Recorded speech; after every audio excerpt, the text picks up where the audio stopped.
Hi again guys, and thanks for watching. Today we're going to talk about one of the most vital aspects of selling, which can ultimately add tens of thousands of dollars to the end result, and that is of course presentation. It's a bit of a lengthy video, okay, but the 10 minutes or so that you take to watch it could very well mean the difference between $550,000 and $600,000 in the purchase price of your property. It's a topic where you as the owner have 90% of the responsibility, okay? I can show you the doors, but you have to be the one to walk through them. The most important thing I need you to take away from the video is this, alright? It's not the property that people end up buying in most cases, okay? It is the idea of living there, and there is a massive difference. You and your agent are selling the lifestyle, okay? More so than the bricks and the timber. And it's the emotional connections, alright, that helps your skilled negotiator extract the best possible money from potential buyers. One more thing before we get started is that a lot of agents won't actually talk to you about presentation because they're afraid someone's feelings are going to get hurt. But put it this way, if a sore ego for an hour results in an extra $5,000 on the top of the purchase price of your property, then so be it. Really, which one do you want to do without? Exactly. So try not to let pride get in the way of an agent trying to get you top dollar, okay? After all, it's what you're paying them good money to do. You're probably thinking by now that it's all about how the property looks in the eyes of potential buyers. But hang on, there are 4 other senses that we still need to account for. That's right, touch, taste, sound and smell. We need to have all 5 senses geared to the teeth so that they can do the best job for us. The most important of the 5 senses is obviously sight, okay? As human beings, it's our primary sense, and it's the one that we often use to formulate almost instantaneous opinions with. First thing I'll say is that you don't need an interior designer to come in and turn the house upside down to get it right. And you definitely don't have to go out spending any money on fancy decorative items. Think 3 things and 3 things only. Clean and tidy, place for everything and everything in its place. Think minimalist. It's a word I often use to help clients in getting them into the mindset of ideal presentation. Secondly, finish those renos. Don't leave a room half painted. In most cases, it'll look even worse than never having started to begin with. Pull the old rusty air conditioner out of the window. Fix those kickboards in the kitchen, alright? Nothing gives more incentive for buyers to negotiate price than the old half-done job. Family portraits on the walls and here, there and everywhere? Guys, no offence, but try to take them down. If not for the entire marketing process, at least for open homes and private inspections. We all know our relatives are great people and we want nothing more but to show them off. Family portraits and personal knickknacks create a sense of intrusion, okay, which spurs a little bit of discomfort in our buyers, which is exactly what we're trying to avoid.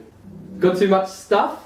Don't wait until after you've sold and have the garage sale guys do it first. Hey, whoa, you're kidding, right?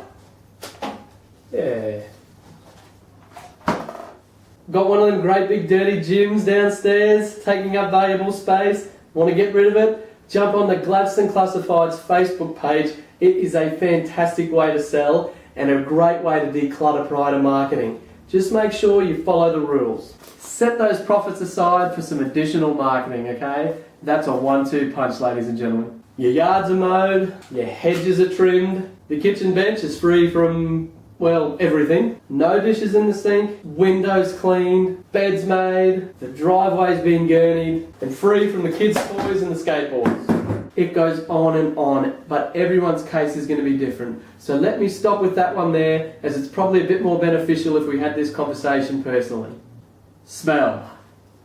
Smell's probably the second most important, but there would be some people out there who would be more influenced by smell rather than sight.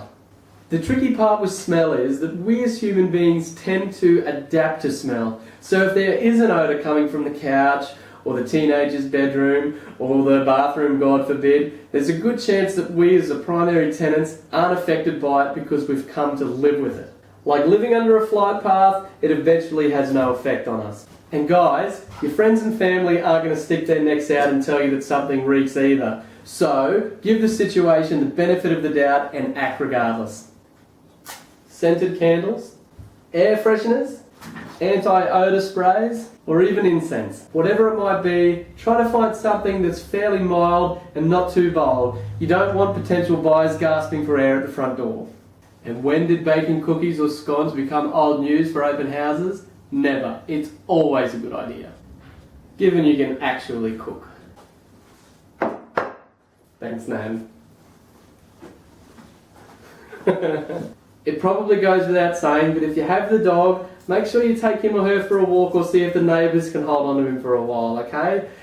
This all depends on how good of a relationship you have with your neighbours, obviously, and make sure you pick up any of their bombs from the backyard. Is anyone in the house a smoker? No judging on this end, guys, but try to keep it outside. And remove any old ashtrays prior to showings. That's a big one. Sound. Now this one might be a bit of a stretch because although it's very easy to manage the sounds coming from our property, controlling the sounds coming from the neighbouring properties could be a bit of a stretch. Timing can play a crucial role here, guys. If you've got screaming neighbours or you've got kids that squeal and cry in the backyard, alright, and it's a bit of a put off, let your agent know and they'll do their best to try and make showings during school hours when possible.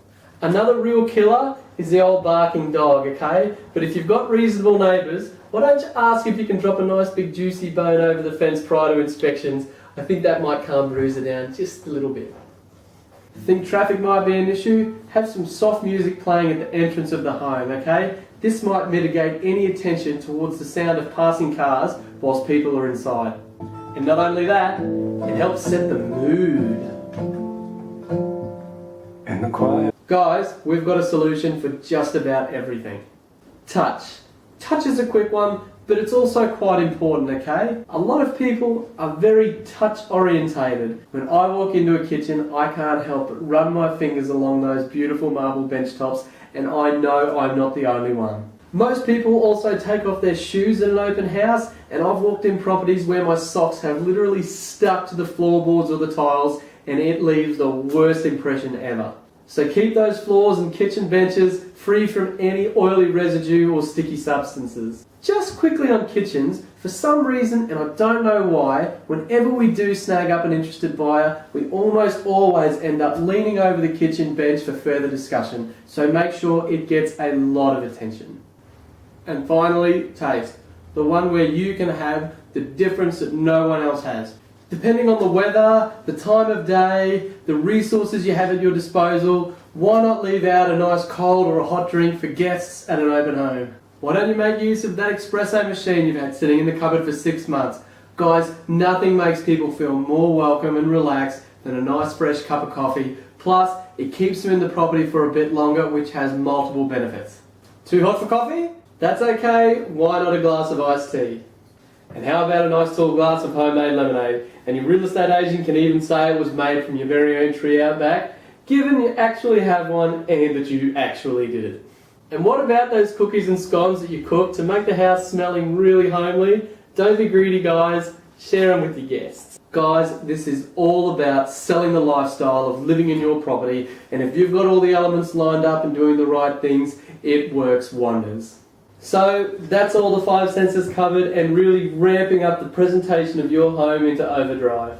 But with all things, there's a hidden bonus to doing it right. If you show your property in its best light, the dark parts won't seem so dark. What do I mean by that? It shows potential buyers that you as a homeowner have looked after your property. So in turn, the things that they can't actually see, taste, smell, hear or touch, like whether or not certain maintenance issues have been carried out in order, or whether the renovation on the bathroom was done with proper waterproofing, etc. Those things go out the window, okay? You have sold them on the idea that you care about the property and that it has been looked after, alright? And what does that mean for you as a seller? It means that the all-important fear of loss is going to be doing its job, and that you're going to get bigger and better offers for your agent to work with, okay? Let the negotiations begin.